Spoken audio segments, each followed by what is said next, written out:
तो दोस्तों, क्योंकि रिश्तों के भी रूप बदलते हैं कि आज के एपिसोड की शुरुआत होती है तारा और आरव से। तारा बड़े उत्साह के साथ आरव के पास आती है और उसको मोनोपोली खेलने के लिए बुलाती है। वो बड़े मजेदार अंदाज में कहती है कि इस गेम में प्रॉपर्टी खरीदी भी जाती है और बेची भी जाती है, इसलिए ये बहुत मजेदार है। लेकिन आरव खेलने में कोई खास दिलचस्पी नहीं दिखाता। इतने में देव की नजर उस गेम पर पड़ती है। वो गेम अपने हाथ में लेकर देखने लगता है। तारा प्यार से पूछती है कि क्या वो भी उनके साथ खेलेगा, लेकिन देव हंसते हुए कहता है कि ये तो लड़कों वाला गेम है, वो आरव के साथ खेलेगा, जबकि तारा जाकर अपनी डॉल्स के साथ खेले। देव की ये बात सुनते ही तारा तुरंत उसके हाथ से मोनोपोली वापस ले लेती है और मासूमियत से कहती है कि अगर ऐसा है तो वो भी जाकर बड़े लोगों के साथ खेले। इसके बाद तारा फिर से आरव को खेलने के लिए मनाने की कोशिश करती है, लेकिन आरव फिर भी तैयार नहीं होता। दोनों बच्चे पूरे घर में एक दूसरे के पीछे दौड़ने लगते हैं और माहौल कुछ देर के लिए हल्का फुल्का खुशियों से भर जाता है। दूसरी तरफ देव एक चाल चलता है। वो हेमंत से कहता है कि उसे अब सच में वृंदा के लिए बुरा महसूस होने लगा है। इतने सालों से घर और कारोबार का पूरा बोझ उसी के कंधों पर है। ऐसे में कोई इंसान अपनी खुद की जिंदगी के बारे में सोच कैसे सकता है। हेमंत भी देव की बात से एग्री करता हुआ नजर आता है। वो कहता है कि सच यही है कि वृंदा ने अकेले सब कुछ संभाला है, लेकिन हालात ऐसे थे कि कोई दूसरा रास्ता भी नहीं था। देव आगे बोलता है, अब जबकि लाइफ ने खुद उन्हें एक नया मौका दिया है तो उन्हें इस मौके को गंवाना नहीं चाहिए। अगर वो आगे बढ़ना चाहती हैं तो यही सही समय है। हेमंत कुछ देर सोचने के बाद कहता है कि शाम को कार्तिक ऑफिस आने वाला है। वो मन ही मन तय करता है कि शायद इसी बहाने दोनों को फिर से आमने सामने आने का मौका मिल सके। उसी वक्त वहां से गुजर रही वृंदा ये बात सुन लेती है। वो तुरंत पूछती है कि क्या कार्तिक सच में ऑफिस आने वाला है, तो हेमंत हाँ में जवाब देता है और फिर वृंदा से कहता है कि अगर कल की घटना के बाद उसको कार्तिक का सामना करने में असहज महसूस हो रहा है तो वो उसकी जगह मीटिंग संभाल सकता है। लेकिन वृंदा पूरे कॉन्फिडेंस के साथ कहती है कि ऑफिस में निजी रिश्तों की कोई जगह नहीं होती। वो साफ कहती है कि वो सबसे पहले एक प्रोफेशनल है और अपने काम को अपनी भावनाओं से अलग रखना अच्छी तरह जानती है, इसलिए वो खुद ही पूरी मीटिंग संभालेगी। यहीं इस सीन में वृंदा का मजबूत व्यक्तित्व फिर से देखने को मिलता है। दिल के अंदर चाहे कितना भी दर्द हो, लेकिन काम के समय वो अपनी भावनाओं को खुद पर हावी नहीं होने देती। यही वजह है कि इतने बड़े बिजनेस की जिम्मेदारी आज भी उसी के भरोसे टिकी हुई है। इतना बोलकर वृंदा बिना नाश्ता किए ही ऑफिस के लिए निकल जाती है। उसको जाते देखकर देव फिर से हेमंत से कहता है कि देखिए, वो खाना तक नहीं खा रही। जिम्मेदारियों का बोझ इतना बढ़ चुका है कि उन्हें अपनी सेहत तक का ध्यान नहीं है।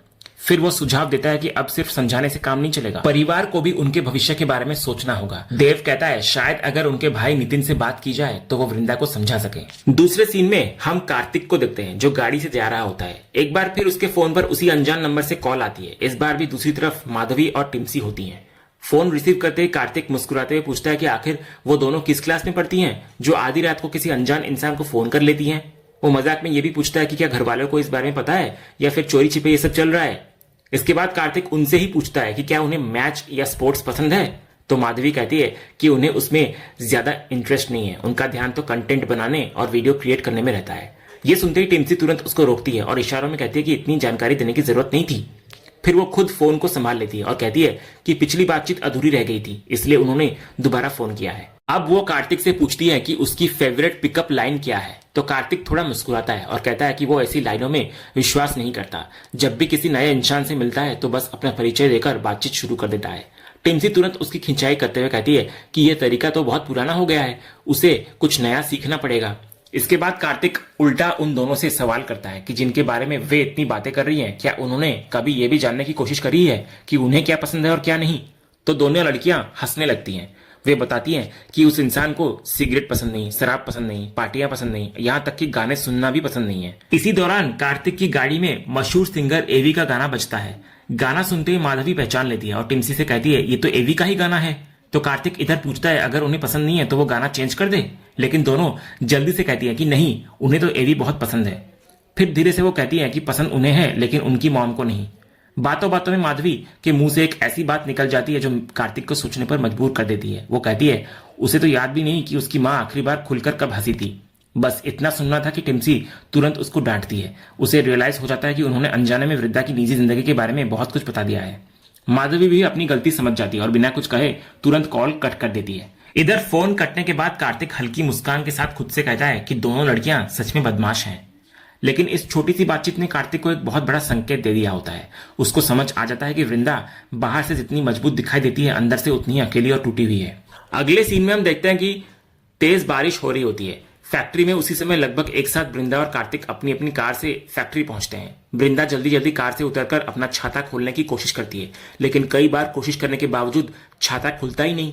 उधर अपनी कार में बैठे कार्तिक की नजर लगातार वृंदा पर ही होती है। वो कुछ पल उसको देखता रहता है और फिर बिना देर किए अपनी कार से उतर जाता है।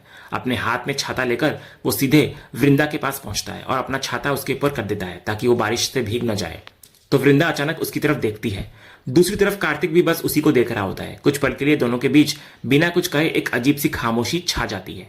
इसके बाद वृंदा अपनी कार से पूरी तरह बाहर निकल जाती है और कुछ देर तक दोनों एक ही छाते के नीचे खड़े रहते हैं। कार्तिक की नजरें बार बार वृंदा के चेहरे पर टिक जाती है, जबकि वृंदा पूरी कोशिश कर रही होती है कि किसी तरह वो अपना छाता खोल ले। जब उससे अपना छाता नहीं खुलता तब कार्तिक आगे बढ़कर उसकी हेल्प करता है। कुछ ही सेकंड में छाता खुल जाता है। तो वृंदा कार्तिक की तरफ देखते हुए कहती है कि वो खुद भी इसे खोल ही लेती। इस पर कार्तिक बहुत शांत अंदाज में कहता है कि उसे पता है कि वृंदा हर काम अकेले करने में सक्षम है। उसने सिर्फ इसलिए हेल्प की क्योंकि वो वहीं पर मौजूद था और उसे लगा कि छोटी सी हेल्प कर देने में कोई बुराई नहीं है। इस पर वृंदा फिर बातचीत को पूरी तरह प्रोफेशनल रखते हुए पूछती है कि क्या वो आज की बिजनेस मीटिंग के लिए आया है। तो कार्तिक हाँ में जवाब देता है। तब वृंदा कहती है कि फिर मुलाकात कॉन्फ्रेंस रूम में होगी। इतना बोलकर वो बिना पीछे देखे फैक्ट्री के अंदर चली जाती है, लेकिन कार्तिक वहीं कुछ पल तक उसको जाते हुए देखता रहता है। उसके चेहरे पर साफ दिखाई देता है कि वो वृंदा से इंप्रेस हो चुका है। फिर वो भी उसके पीछे पीछे फैक्ट्री के अंदर जाने लगता है। इसके बाद सीधा सीन कॉन्फ्रेंस रूम में शिफ्ट होता है। वहां बड़ी बिजनेस मीटिंग चल रही होती है। कमरे में सभी बड़े क्लाइंट्स और कंपनी के अधिकारी मौजूद होते हैं।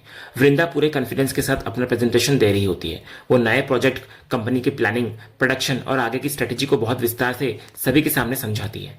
उसकी बात करने का तरीका, आत्मविश्वास और हर छोटी बड़ी जानकारी पर उसकी पकड़ देखकर वहां बैठे सभी लोग काफी इंप्रेस नजर आते हैं।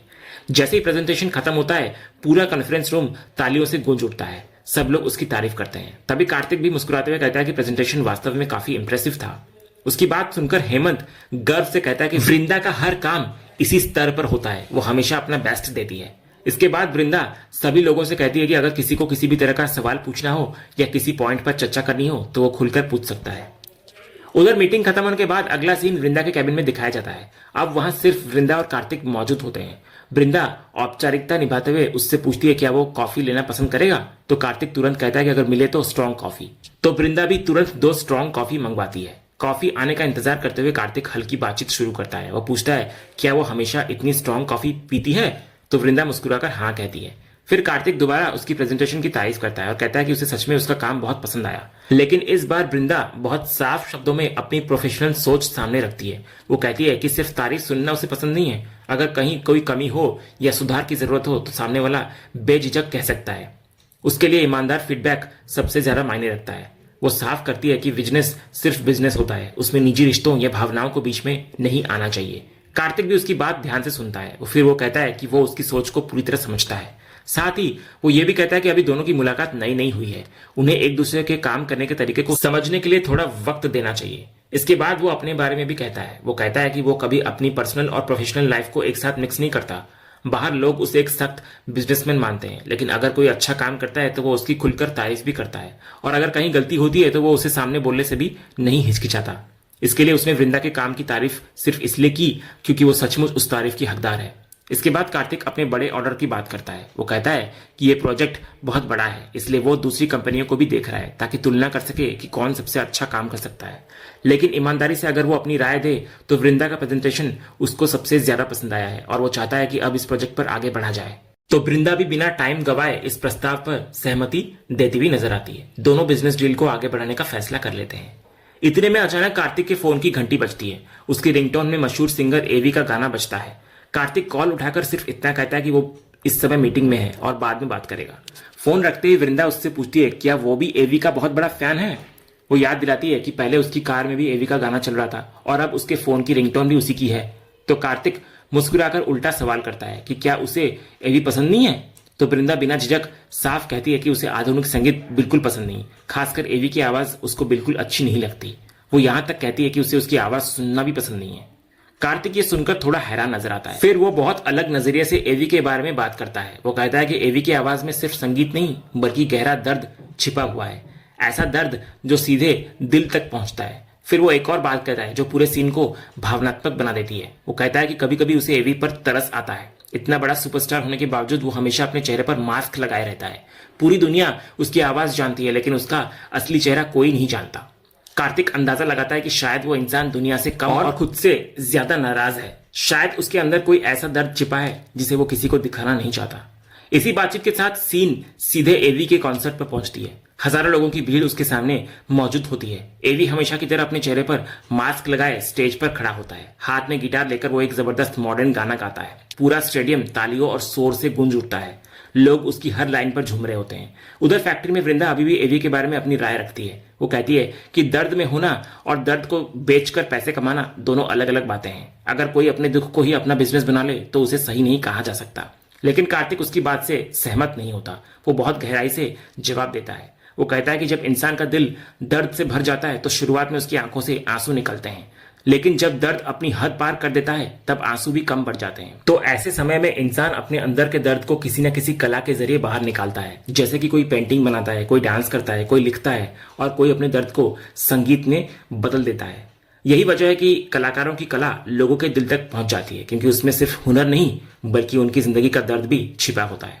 उधर एवी अपना शानदार परफॉर्मेंस खत्म करता है। पूरा हॉल एक बार फिर जोरदार तालियों से गूंज उठता है, लेकिन हजारों लोगों की वाहवाही मिलने के बावजूद एवी के चेहरे पर खुशी नहीं होती। वो धीरे धीरे स्टेज से नीचे उतरता है और दर्शकों के सामने बनी सीढ़ियों पर अकेला जाकर बैठ जाता है। हाथ में अब भी उसका गिटार होता है। चारों तरफ लोग उसकी तारीफ कर रहे होते हैं, लेकिन उसके चेहरे पर वही गहरी खामोशी और भीतर छिपा हुआ दर्द साफ दिखाई देता है। और यहीं पर एपिसोड खत्म होता है। तो दोस्तों, आपको आज के एपिसोड का अपडेट कैसा लगा? अपनी राय हमें कमेंट बॉक्स में जरूर बताएं। अगर आपको आज का ये वीडियो पसंद आया हो तो वीडियो को लाइक और शेयर जरूर करें, और ऐसे ही लेटेस्ट एपिसोड के अपडेट्स जानने के लिए हमारे इस चैनल को सब्सक्राइब करना ना भूलें और बेल आइकन को भी जरूर दबाएं। मिलते हैं अगले एपिसोड के अपडेट के साथ। तब तक के लिए धन्यवाद।